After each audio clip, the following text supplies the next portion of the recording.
पहा नवीन एपिसोड्स एकदम add free. Netra, अगं त्या रुपाली बाईसाहेबांचा चेहरा डोळ्यासमोरून जात नाहीये माझ्या। आई, तू नको ना एवढा विचार करू। नेत्रा, अगं तुझी काळजी वाटते। त्या रुपाली बाईसाहेब, अगं इथं सगळे आहेत, शेखर साहेब आहेत, अद्वैत साहेब आहेत, केतकी काकू पण आहेत, ते सगळे माझी काळजी घेतात। नेत्रा, अगं तूच सांगितलं होतंस ना मला की अद्वैत साहेबांच्या जीवावर उठल्यात त्या। तेव्हा एवढे सगळे होतेच ना तिथे, पण त्या बाईची एवढी मजल गेली, मग कशावरून त्या तुला त्रास देणार नाहीत? हे बघ आई, खरंच तू माझी काळजी नको करू, तू फक्त आबांच्या तब्येतीची काळजी घे। हो नेत्रा, पण इथे जीवाला घोर आहेच ना। सतत एक भीती वाटत असते ग की ती दोन माणसं कधी येतील, कधी काही करतील। अगं नाही, ते नाही येणार आता। म्हणजे पोलिसांची आपल्या घरावर 24 तास नजर आहे, तू नको काळजी करू। काय? अगं पण मला इथे कोणीच दिसलं नाही। अगं ते पोलीस आहेत ना, ते साध्या कपड्यांमध्ये फिरतायत आपल्या घराजवळ, त्यामुळे तुला दिसणार पण नाही। आणि मला तसंही वाटत नाही ती माणसं आता परत येतील, आणि आलेच तर पोलीस बघून घेतील, त्यामुळे तू अजिबात काळजी करू नको। फक्त आबांना एकट्याने कुठेही बाहेर पाठवू नकोस। नेत्रा, अगं अजून किती दिवस चालणार आहे? आमचं जाऊ दे ग, आम्ही जगलो वाचलो काही फरक पडत नाही, पण तू हा सगळा त्रास किती दिवस सहन करणार आहेस अजून? नेत्रा, अगं तुला होणारा त्रास मला कळत नाही असं वाटतंय का ग तुला? नेत्रा, आई आहे ग मी तुझी। फोनवर तुझ्या डोळ्यातलं पाणी जरी मला दिसत नसलं ना, तुला होणारा त्रास जाणवतोय ग मला। नेत्रा, हे सगळं काय होऊन बसलंय ग? किती साधं सोपं आयुष्य होतं तुझं, आणि आता खून, गुंड, चोर, पोलीस, काय आहे सगळं? आई, माझं आयुष्य कधी होतं का साधं सुद्धा? आपल्या घरी कोणी यायचं नाही, माझं तोंड बघितलं तर कामं पूर्ण होत नाहीत म्हणून। घराबाहेर पडले तर कोणीतरी अवदसा म्हणायचं, कोणी अपशकुनी म्हणायचं, माझ्या तोंडावर रस्ता बदलून निघून जायचे लोक। पण आता मी सगळं स्वीकारलंय, कारण मला माहितीये की हेच आहे माझं आयुष्य, त्यामुळे ठीक आहे। पण आई, मी तुला शब्द देते, मी तुला, आबांना, हे मला काही होऊ देणार नाही। तुम्ही काळजी घ्या, मी ते ठीक आहे। बरं, मी ठेवू? नेत्रा, काळजी घे ग स्वतःची। हा।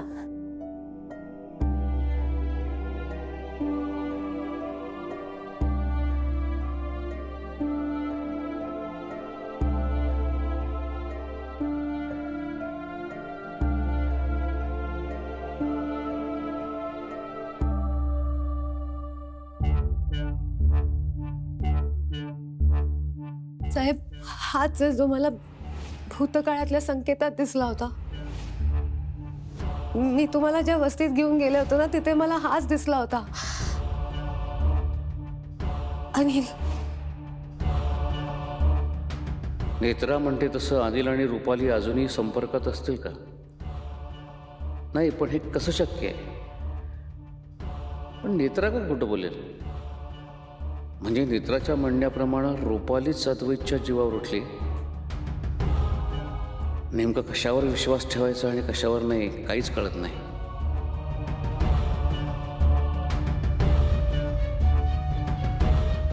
शेखर,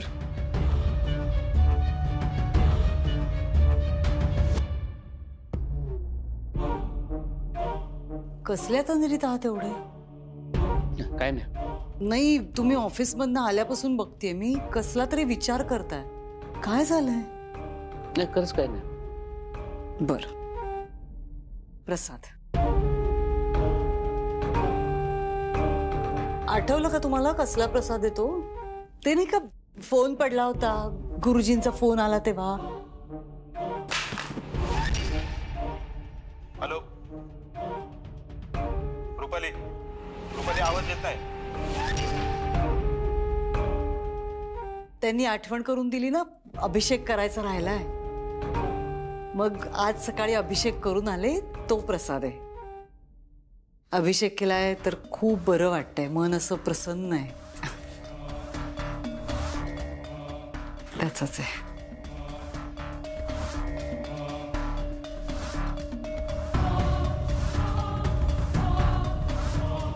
विचारलं नाहीये तरी रुपाली एवढं का एक्सप्लेन करते? आता रुपालीबाई साहेबांचं सत्य शेखर साहेबांसमोर आहे आणि अद्वैत साहेबांच्या जीवाचा धोका टळेल. या सगळ्यात एक गोष्ट चांगली घडली. अद्वैत साहेब संकटात आहेत असा कोणताही संकेत नाही आला. याचा अर्थ बाईसाहेब आता शांत आहेत. पण ममता मावशी मला फक्त दिसल्याच नाहीत, तर त्या माझ्याशी बोलल्या सुद्धा. मावशी, तुम्हाला बाईसाहेबांनी गच्चीवरून ढकललं होतं हेही एक दिवस सगळ्यांसमोर येईल.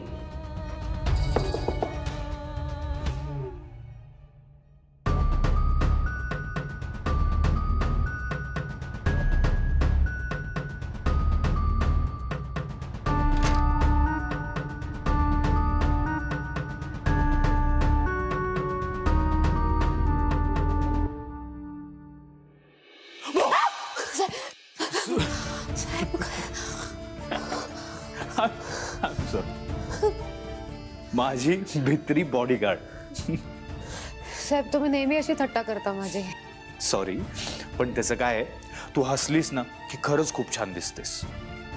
पण तू हल्ली हसणं विसरलीस, मग मला हे असं काहीतरी करावं लागतं. I am sorry. तू माझ्यावर एवढी रागावलीयस की मला आज सुद्धा बोलवणार नाहीयेस. नाही, तुम्ही या ना आत या. नाही, इट्स ओके. नाही नाही, तुम्ही या ना आत या. असं काय, या ना, या. बसा ना. अगं नाही, ठीक आहे. मी नाही साहेब, बसा ना, बसा. तुम्हाला पाणी?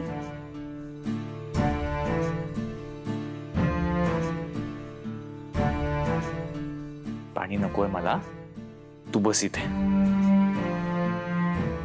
बॉडीगार्ड बस.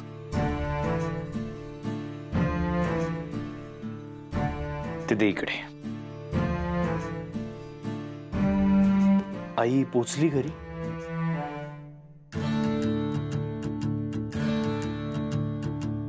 बॉडीगार्ड, मी तुझ्या आईबद्दल जे काही बोललो त्याचा राग आलाय का तुला? सी, राग येणार, आपण माणूस आहोत, राग येणं साहजिक आहे. एखाद्याला जर राग येत नसेल तर प्रॉब्लेम आहे. आणि तुला जर असं वाटत असेल की तू रागावलीस माझ्यावर म्हणून मी तुझ्यावर चिडेन, तर असं काही नाही. सी, कोणी आपल्या आईबद्दल काही बोललं तर आपल्याला राग येणं साहजिक आहे, हो ना? मलाही मागे आला होता. इनफॅक्ट सकाळी तू मला म्हणालीस की माझी आई खोटं बोलली आहे, तेव्हाही मला राग आला होता. But it's okay. नाहीतर आपण हे सगळं थोड्या वेळासाठी बाजूला ठेवूयात. मला फक्त तुला एवढंच सांगायचं आहे की मी जे काही बोललो ते तुझ्या आणि तुझ्या आईच्या भल्यासाठी होतं. सो प्लीज, तू काही मिसअंडरस्टँडिंग नको करून घेऊस. And I am sorry. Good night.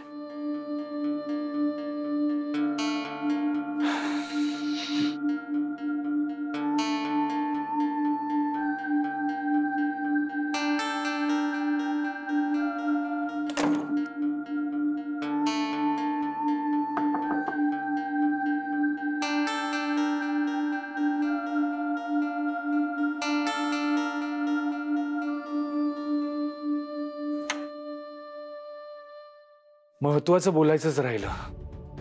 या ना साहेब, आत या. बॉडीगार्ड, तू गाणं गातेस ना? म्हणजे मी ऐकलंय तुला गुणगुणताना, गाताना, आणि आवाज खूप छान आहे तुझा. आपण एक काम करू बॉडीगार्ड, आपण तुझ्यासाठी एखादे म्युझिक टीचर बघू. ते तुला मस्त गाणं शिकवतील, बरं वाटेल तुलाही. पण असं अचानक? अचानक नाही, खरं तर हे मला आधीच डोक्यात आलं होतं. म्हणजे तू इतका छान डान्स केला होतास तेव्हाच मला वाटलं होतं की तू अशा काहीतरी ऍक्टिव्हिटीज करायला हव्या. शी काय, तू गाणं शिकशील, तुझं मन रमेल, तुलाही आनंद मिळेल, काय हरकत आहे? तू एक काम कर, तू व्यवस्थित विचार कर, तुझा वेळ घे आणि तुझा जो काही डिसिजन असेल तो मला सांग. ओके? आणि सगळ्यात महत्वाची गोष्ट म्हणजे इथून पुढे तुला, तुझ्या आईला कधी काही प्रॉब्लेम आला तरी सगळ्यात आधी मला सांगायचं. ओके? त्याची काही गरज नाही पडणार साहेब. सॉरी. आता सगळं चित्र स्पष्ट होणार आहे. कसलं चित्र? कळेल तुम्हाला. बर, तू झोप, आराम कर. Good night.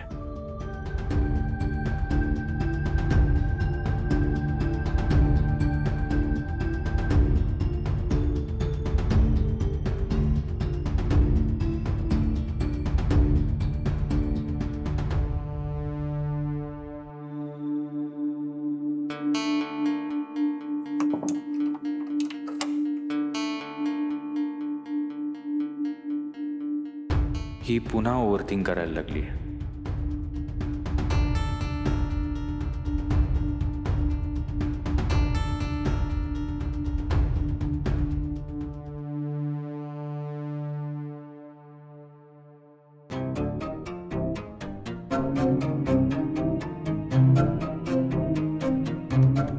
कधी आलात?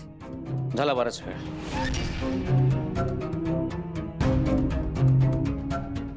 ते साईटवर लागलाय. शेखर खोटं बोलतोय, अगदीच खोटं बोलतोय. नेत्र आणि शेखर मध्ये काहीतरी शिस्त आहे नक्कीच.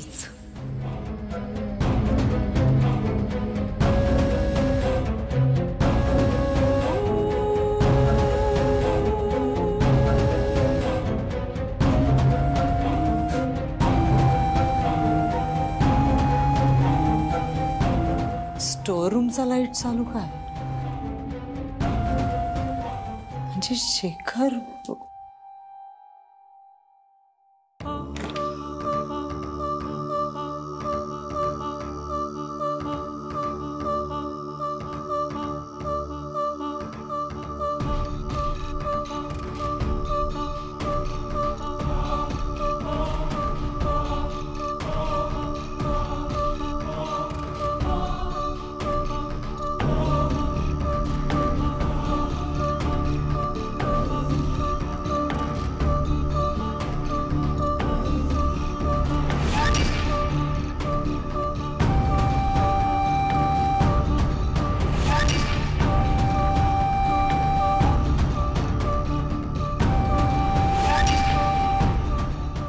ट्रंकची कडी तुटली म्हणजे नक्कीच काहीतरी घोळ आहे. शेखर इथेच आले असणार. ही इथलीच धूळ त्यांच्या शर्टाला लागली. पण इथे येऊन शेखरनी माझ्या ट्रंकमध्ये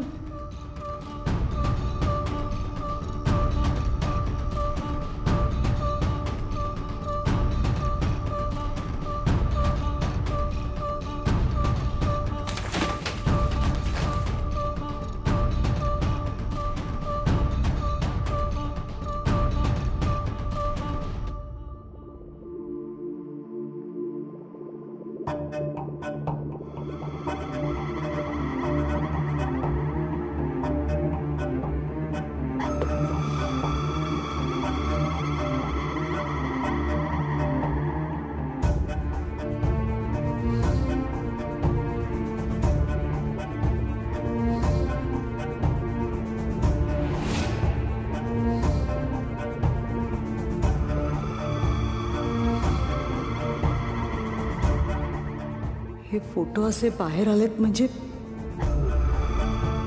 हे फोटोच पाहिले असणार शेखरनी.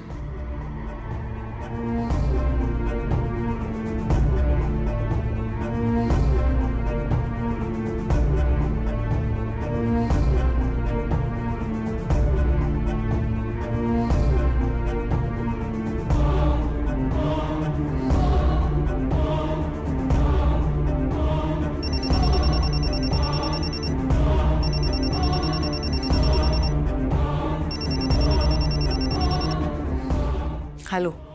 एवढ्या रात्रीचा फोन काय झालं? मी काय सांगते ते नीट ऐका जरा. शेखर आणि नेत्रा तुम्हाला शोधतायत. अरे यार, मला वाटलंच होतं. ही नेत्रा नावाची 7.5 आहे ना, आपल्या मागे 7.5 लावणारच. मी तुला बोललो पण होतो. प्रकरण गंभीर होत चाललंय, काळजी घ्यायला हवी आपल्याला. नेत्रा शेखरला वस्तीत घेऊन आली होती तेव्हा आपण थोडक्यात वाचलोय. त्यानंतर खरं तर मला शेखरने काही विचारलंही नव्हतं. वाटलं होतं सगळं संपलंय, पण नाही. ही सगळी चक्र शेखरच्या डोक्यात पुन्हा सुरू झालेत आणि ती नेत्रामुळे सुरू झालेत. त्याच्या चेहऱ्यावर स्पष्टपणे दिसतंय. अहो, मग आता काय करायचं? काहीही करा, काहीही करा. जे आतापर्यंत केलं नाही ते करा. काहीही करा, पण काहीतरी करा. ठीक आहे, ठेवते.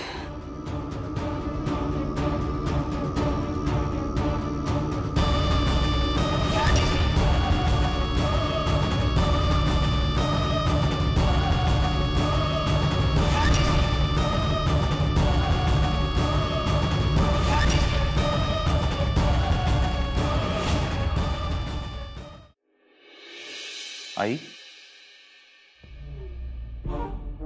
रिलॅक्स, मीच आहे. तू काय करतोयस इकडे? अरे वाजले की तिचा जाऊन झोप जा. अगं हो, मी चाललो होतो इकडून, दरवाजा उघडा दिसला म्हणून आलो. पण तू काय करतेस एवढ्या रात्री इथे? मी जात होते ना, कसला तरी आवाज झाला इथे स्टोर रूम मध्ये, म्हणून येऊन बघितलं तर उंदीर असणार बहुतेक. अरे हे बघ सगळं. आधी पेस्ट कंट्रोल करून घ्यायला हवं आपल्याला. तू प्लीज उद्या फोन करशील का त्या माणसाला? Okay, I do that. हां बरं, जा जाऊन झोप, उशीर झालाय. हो मी झोपतो, पण मला तुझ्याशी थोडं बोलायचं आहे. आई काय झालं? आई, नेत्राचं आजचं वागणं मला खूप ऑड वाटलं. म्हणजे तिच्या आईविषयी जेव्हा चर्चा झाली तेव्हा ती चिडली आणि लवकरच चित्र क्लिअर होईल असं काहीतरी म्हणाली. कसलं चित्र? नाही, मी विचारलं तिला, पण समजेल लवकर असंच बोलली ती. काय मला कळत नाही हिच्या डोक्यात काय चाललंय, कसला विचार करते ती, काहीच कळत नाहीये. हा, म्हणजे ती नेहमीच असं काहीतरी गूढ बोलत असते, काहीतरी तिचं वेगळाच विचार चालू असतो. बट आई, आय थिंक तिला काहीतरी सांगायचं आहे जे तिला सांगता येत नाहीये आणि मला कळत नाहीये. हे ना सगळं जरा एक कम्युनिकेशन एरर आहे आई, पण तिच्या म्हणण्याला काही ना काहीतरी अर्थ नक्कीच आहे. तू तिच्यासारखा अतिविचार करत राहू नकोस, जाऊन झोप. बरं, उशीर झालाय, तू पण चल, झोपूयात. आले. Good night. Good night.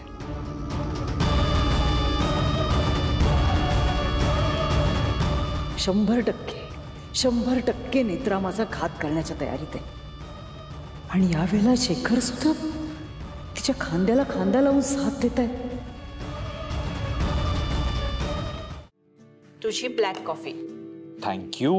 And bread butter.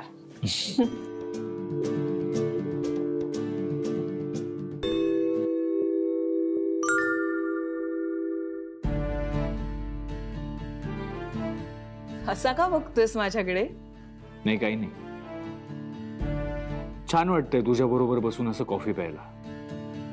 नाही तर बऱ्याच वेळा बाकीचं जेव्हा जेवत असतात किंवा ब्रेकफास्ट करत असतात तेव्हा तू नसतेसच ना आमच्या बरोबर. काही माणसं आयुष्यात आल्याने सवयी बदलतात. आधी काही गोष्टींची जाणीव होते आणि नेत्रा घरात आल्यापासून माझं तसंच झालंय काहीसं.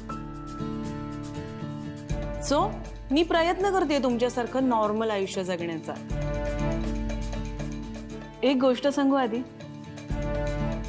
नेत्राची मला इतकी सवय झाली आहे ना की तिच्याशिवाय पानच हलत नाही माझं. माझं पण. हो ना? शैतान का नाम लिया और शैतान हाजिर. काय रे आधी, इतक्या गोड मुलीला शैतान म्हणतोयस? मस्करी करतोय. अरे अद्वैत, तुझं अजून आवरलं नाही? आपल्याला निघायचं आहे. मी रेडी आहे, चला. साहेब तुम्हाला नाश्ता? नाही, नको.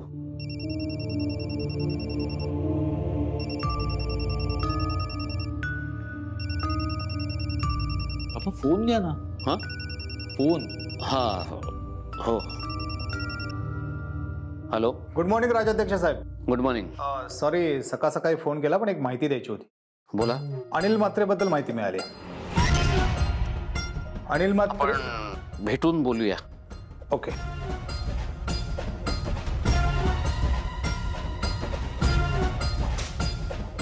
अद्वैत, तू गाडी काढ, मी नेत्राला सॅलरी देऊन आलो.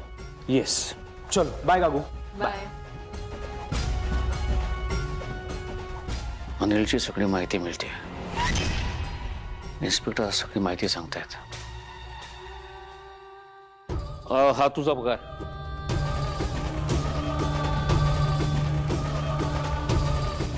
चला.